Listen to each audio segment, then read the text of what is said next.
Hello, welcome to another Municipal Focus. This is a Candidates 2020 episode, as we have an opportunity to speak with folks who are running for office in the two communities that we serve, Whitman and Hanson. And of course, we're doing this remotely because of the ongoing COVID-19 pandemic. We, of course, have to observe things like social distancing and not sitting in the same room. If we are, we're going to be 6 feet apart. And we have this particular time, we're speaking with candidates who are running for selectmen in the town of Whitman. Joining me is Dr. Carl Kowalski. Carl is currently a member of the Board of Selectmen seeking re-election. Carl, welcome to the conversation. Oh, thank you, Kevin, and good to talk to you. Good to talk to you as well.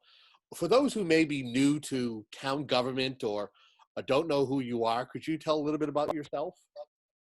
Sure. My name is Carl Kowalski. I've lived in Whitman since 1972. I moved here after finishing all of the courses and the exams for my doctorate. I had to write a dissertation.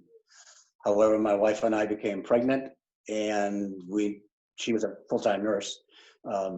I needed to find a full-time job so we could deal with that. So we moved. I was living in Pennsylvania at Lehigh University at the time, and we moved to Whitman, which was about a half an hour away from where I grew up. I grew up in Weymouth, born in Texas, but grew up in Weymouth.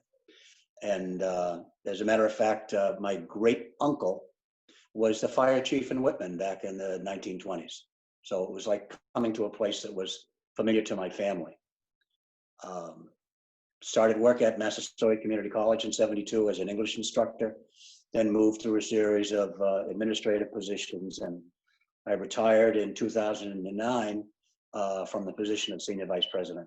I now teach part-time. I'm teaching a couple of courses right now part-time, and that's been kind of a struggle because of the pandemic. We were moved out of the classroom halfway through. We're doing things remotely by email and by texting, and it's kind of a pain, but the semester's almost over. So I've been in Whitman all that time. I had two children, a daughter daughter Kristen, who went to Whitman Hanson, and a son Craig, who went to Whitman Hanson. She graduated in '89, he in '95. Probably because of them, I joined the school committee, or I ran for school committee in 1984. And I was on the school committee from 1984 to 1998. That time I got off, waited a few years, and then someone asked me to run for selectman in 2002, and I did. Luckily, I got elected, and I've been in office since 2002. I think this is, if I'm successful, this will be my 7th term if I get reelected. Talk to me about seeking re-election. What is it about serving on the Board of Selectmen that you're seeking another term? Well, I was strongly considering not seeking another term. As you know, I've had some health issues over the years. Over the last few years, I'm 76 years old, so those kind of things happen. As a matter of fact, I'm one of those preconditioned old people who have to watch their quarantines and isolations and social distances really carefully right now because of the pandemic. So I thought seriously about not running again, but it just didn't seem like the time was right. Whitman is going through some struggles right now as far as finances are concerned, as far as its town government's relationship to the schools, and I've been dedicated to the schools all my life. I'm happy with the makeup of the board right now. And so I thought it made sense to try to stick it out a little while longer and see what happens. I enjoy doing it. We know that no one member can do anything by themselves as a board or on a committee. It's a collective type of Right. of an effort. But I feel that there are folks who help lead, being a leader. What do you feel are some of the things that your board, under your guidance or as you are being a member, things that you've achieved either during the past term or previous terms, or maybe some initiatives that have been led while you've been on serving on the board. Okay.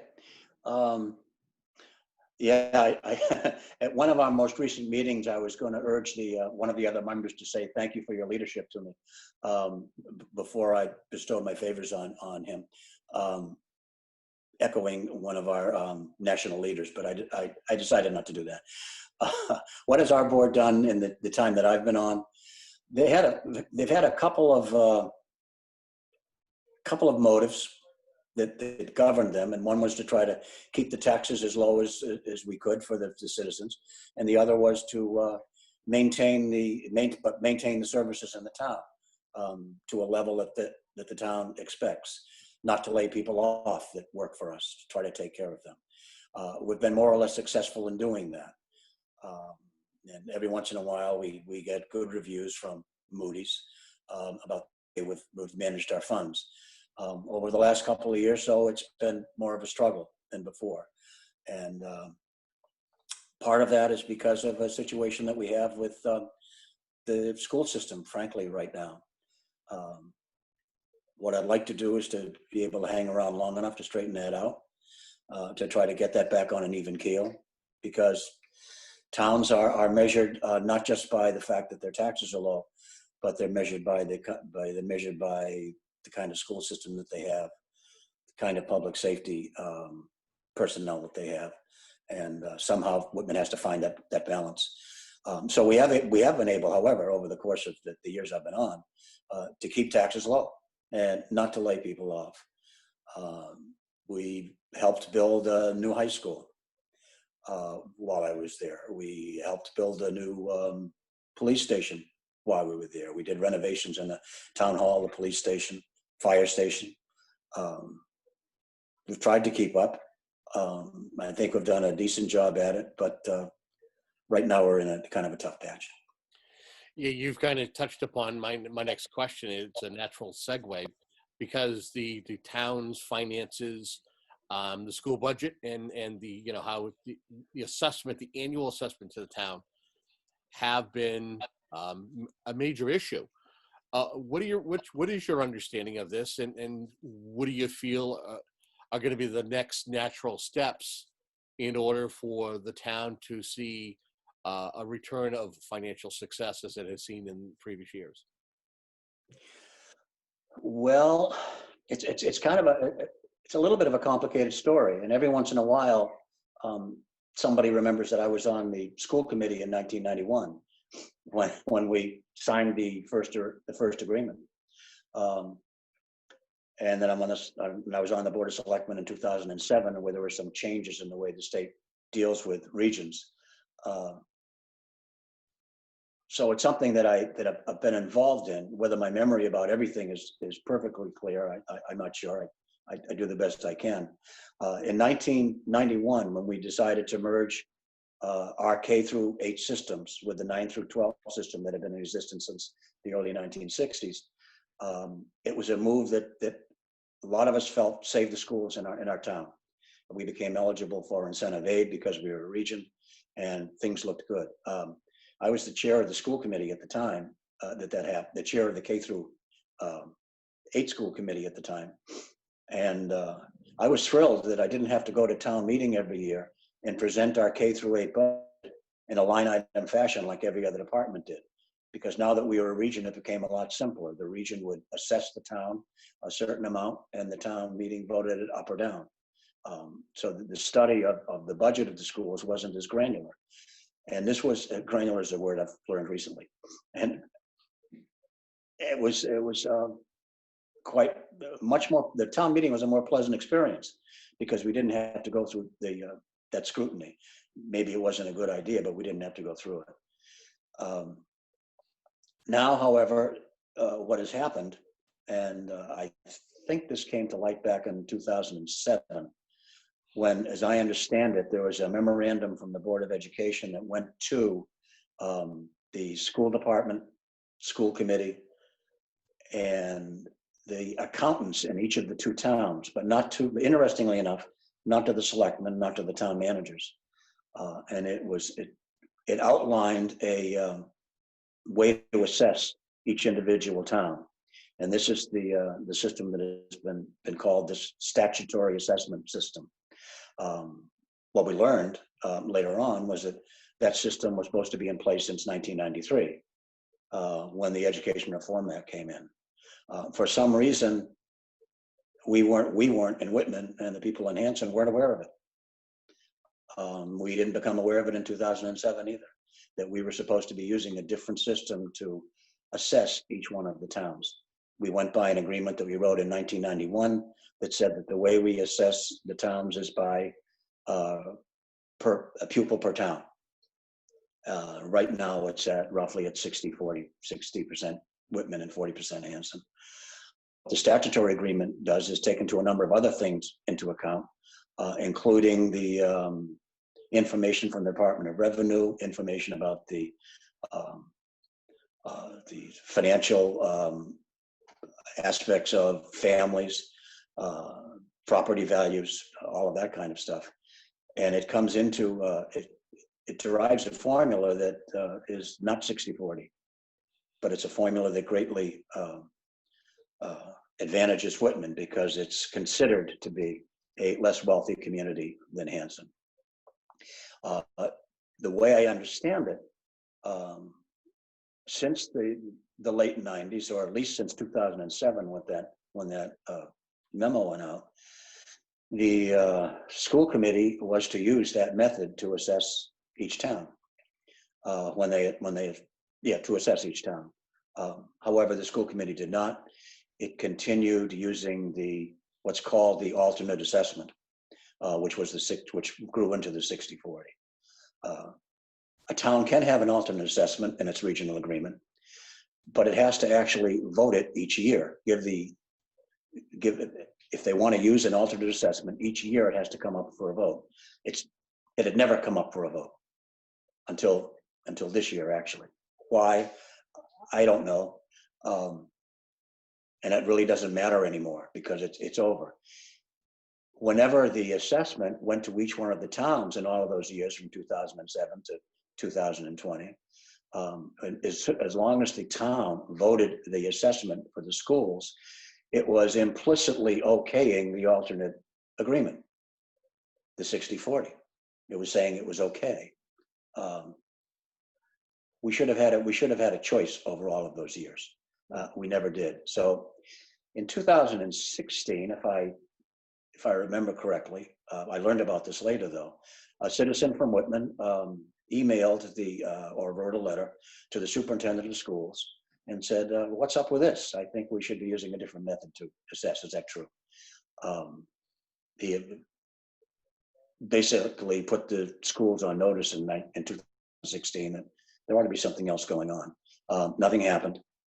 However, last year, or in 2017, one of our newer members, Randy LaMartina, who was also running for re-election, he brought it to the attention of the Board of Selectmen. It's the first time I had heard the phrase statutory assessment. I was ignorant of the phrase statutory assessment. Should I have known? Perhaps, if I had not trusted the school committee and the school department, as I always have. I had never heard about it from them. What happened next is that last year, or this year, the Board of Selectmen, at my request, voted to send to the school committee our belief that the statutory assessment should now be used, what they call the full statutory assessment, that it should be used to do the budget. It's up to the school committee. We can't make that call ourselves, but we asked them to make it. They voted to do so, and all heck broke loose ever since then. And there have been arguments back and forth about how Whitman is trying to take advantage of Hanson. It means a switch if we go by the statutory method, which is actually the legal method. It's the one that we have the authority to use. If we were to use that, Whitman is going to have a smaller assessment. Hanson's going to have a much larger assessment, and that's caused a lot of grief. And that grief-stricken talk about compromise and responsibility and all of that is still going on. And I'd like to be there for the finish of it, I think, and that's why I'm here. Are you concerned that there have been slight whispers about possibly deregionalizing the school district? Knowing that you really appreciated the joining of Whitman and Hanson in the K through 8 and with the 9 through 12, um, how do you feel about folks considering separating? I I certainly hope they don't. The region has been a good thing. Taking all of these things into consideration, the region has been a good thing. However, I think if anyone starts to study the financial consequences of deregionalization, they'll realize that it's really not it's really not a good thing for anyone. It's just not going to help. Okay. Let's talk a little bit about going, not necessarily going away from the assessment and the funding method, but town meeting with COVID-19. A lot has changed when we talk about town meeting and the town's finances, because let's look at a couple of different things. We're still trying to find out what's going on with the state as to what the state, their fiscal 2021 budget is going to be. How are they going to deal with the finances for the new fiscal year? Not to mention, with all these restaurants closing, I know that some of the monies that a community like Whitman gets, 0.75%, when it comes to taxes, some of that money comes to the town. How have these things, what are your concerns about town meeting and funding for a new fiscal year, knowing that COVID-19 has really wreaked havoc on trying to put together numbers? Yeah, our town manager and our finance committee, they've been working on the Article 2 for town meeting. They think they have some things under enough control right now. Of course, it depends upon ultimately what the schools do, because they're such a large part of the budget.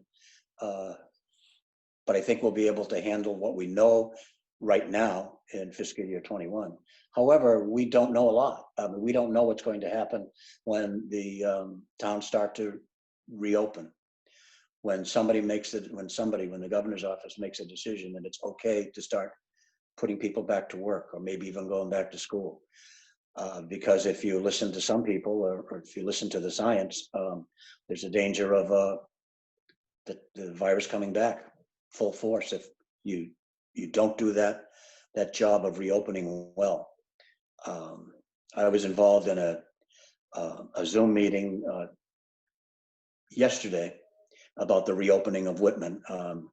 It was called by the Board of Health and the fire chief. The fire chief and Tim Greno and Eric Jubert of the Board of Health, and Frank Lynham, the town administrator, they have been sort of the triumvirate that's been dealing with how we deal with COVID-19 and the pandemic. They've done a remarkable job, I think, putting information out on the town website about it, about the effect of the virus. So we're working now on what kinds of reopening schedule we would use. I know that the Board of Health is sort of wed to the CDC guidance material that has been published out of the CDC, however rejected by the president's office, by the White House. But those restrictions on people when things are reopened are really kind of detailed, and I think they'll keep us in as safe as we possibly can be if we observe them. But I'll know more about that as time goes on. As far as the money is concerned, it's kind of a crapshoot. We don't know what's going to happen going forth. Okay. If the town is able to, and it will, I believe, pull itself up by its financial bootstraps and make it through this crisis, because prior to what's going on with the school assessment and the funding method, the town was, created a subcommittee and actually had a consultant in to discuss what's going on, the best methods moving forward, and trying to put together a long range plan. If you're reelected to the Board of Selectmen, what would you feel are the biggest needs? What would you like to see once the town has found its fiscal way, is there a particular plan, whether it's a capital plan, or are there things that you'd like to see enhanced, maybe town departments? What would you like to see as a member, a re-elected member of the Board of Selectmen? Yeah, I think there are a couple of things that I would like to see. Over the last year, we've done, or the year and a half, we've taken a couple of steps to try to bring our finances into better shape than they were before. One was to do a townwide survey that was supposed to measure what the town valued. What are the values of the town? And we did find out that the town values public safety and education, and streets that have no snow on them in the wintertime. The next step that the town has to take is to probably decide that it wants to pay for those services at the level that they currently are. And I've said it before, and I'll probably need to say it again sometime, that eventually we may have to do some kind of an override. We will not have to do it this year if things pan out the way they are right now. But somewhere down the line, we're going to have to do something. And hopefully it would be something that's done with a lot of thought. And what it will have behind it are the Collins Center study of our capital needs. And we have people that are working on a committee that deals with that. And also the fruits of the committee that Randy LaMartina chaired, the possible override and finances committee with that consultant. Made a lot of great suggestions that are helping the way we're managing our money in ways that we hadn't thought of before. I think, and then coming out of all of those, coming out of the Collins Center report, the report of Randy's committee, and also the survey of the town, coming all of that, needs to be a strategic plan that is on paper that people can read, and that will guide us going forward for the next 3 to 5 years. And I think we're actually putting some money, we're asking for some money in the next town meeting, a small amount, to hire somebody to help us write that plan. But the plan itself has sort of been being written over the last year and a half, but it needs to be codified. Okay. We got a few more minutes left in our conversation. Again, I thank you for joining me. Knowing that there are two candidates running for 3 seats, I would believe that we've talked about, I think, the crux of some of the major issues, finances, and how the town will be as far as that stability. But I'm sure that there are other issues that might be lurking, or they may not be type A or type B issues, but they might be something that there are some voters have concerns about. Are there any other issues that you feel are important that should be discussed, or maybe they might be something that's on your radar that you want to chat about for a moment? Gee, what's on my radar right now? Well, after getting through this year with the schools and making sure that we set up a plan going forward with our relationship with the schools that will maintain the quality of life for the students and for the teachers and for the citizens of the town. I really think how we deal with public health issues is the thing that's going to be catching everyone's attention. And I don't want to be a Debbie Downer on any of this, but it's going to change the way we relate to each other. It's going to change the way we go through our lives for probably a period of 2 or 3 years. We don't know enough about this virus yet. There's just not enough information. We don't have the ability to do what apparently some other countries have done. I think we have the ability. We need to have the will to do it. I think that's something that we're going to have to pay attention to and pay close attention to. Just a simple matter of having an election and having a town meeting becomes complicated. Hopefully, a lot of people will choose to vote early, and therefore not have to bring themselves to town hall on June 27th, because when they do, social distancing will have to be observed. People will be asked to wear masks. They'll have to wear masks. They'll do things in 6-foot blocks. It's going to be a little bit of a sideshow. There was some interest over the last month of shortening the hours for the election. I think we decided not to do that. I know it didn't make any sense to me logically to reduce the number of hours, which would pack more people into a place in a short period of time than to spread it out over time. But that's, so the election was an issue. What do you do if someone comes to the election and says, I don't want to wear a mask? I don't have to. It's not necessary for me to wear a mask. They put other people in danger when they do that. Do we tell them they can't vote? Do we come up with something else? Those are issues that need to be dealt with. No, you can't tell them they can't vote. We have to come up with another avenue. And then as far as town meeting, we scoped out town hall. It fits 80 people in it, or 80 to 90 people in it. If you socially distance them, it's not enough room. So we're probably going to be using, and this was an interesting development. We'll probably be using the gymnasium at the high school for town meeting, and people will there be enough room for people to be socially distanced? The odd thing there is that in the Commonwealth, you're supposed to have your town meetings in your town. The gymnasium for the high school is in Hanson. There's going to be some relief on that, apparently, and we're going to go by the fact that the address for the school is in Whitman. But that's another thing that has to be dealt with. It's going to be an interesting time, and it's difficult for me to get beyond that part of the time. Okay.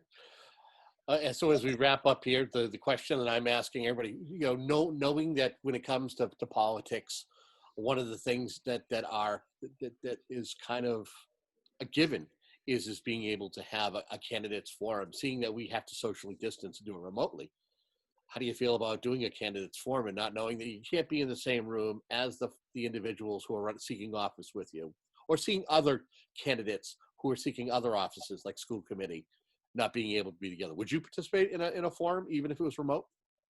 I'd have to think about that. I'm not sure how valuable it is, but I would have to think about it. It's a little bit awkward, and having it as a forum would probably be awkward as well. But let me know what you think and what you want to do. I trust you implicitly, Kevin, since I've known you for such a long time, and you've never let me down anyway. But I don't know. I think that having these one-on-ones with you is probably enough. Okay. Anything you want to say in closing, whether to the voters of Whitman or about as far as your campaign for a seventh term? No, not really. I enjoy doing it. I like being a selectman. I hope the people can think back over the 18 years or whatever it is that I've done it, and hope that I've served them well, and I'd like to continue to serve them. And if not, I'll stay in my house and take a walk once a day for a mile and a half to air out the vulnerables. I just hope that you all take me seriously and give my candidacy some consideration. Thank you. All right.